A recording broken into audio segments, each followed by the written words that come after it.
Goeiemôre julle. Okay, so kom ons pak die kosblik. Dit is bloktyd vir die ander kinders. So dis net Mr. Laerskool wat skool toe gaan. So ons het 'n yoghurt in. Dan is 'n tweentjie in. Dis nou nie 'n tientjie nie. 'n pakkie Oreos. Daar's 'n gaatjie vir hom. Ons sit vir ons 'n bietjie jelly beans in. Daar's 'n bietjie vreeslik oor, né? Net die gaatjie mooi mik en druk. Het is baie interessant hoe min van julle eintlik weet dat ek legally blind is. So ek noem dit maar vir interessantheidsontwilwe. Ek is legally blind. En ja, as jy my nog nie volg nie, volg my gerus.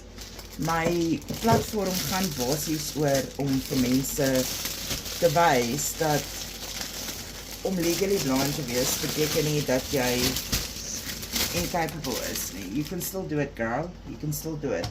So ek sit kom van hierdie vetkoekies in. En nee, ek sit niks op nie, want ek hou van dit net so droog. Elke kind het maar sy eie preference. Ek kan nou net sien hoe gaan ek nou vir hom nog 'n enetjie insit. Ek dink ek gaan hom daar insit en die twinkie daar sit. Ek dink dit gaan beter werk. Ek dink daar is sharp vir nou. O, mama het vergeet van ou Melrose. So ons moet weer die blik oopmaak. Nou maak ons hom toe.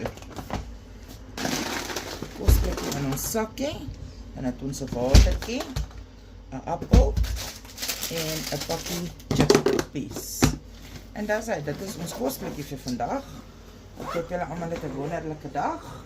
En yes, enjoy girls and boys. Okay, bye.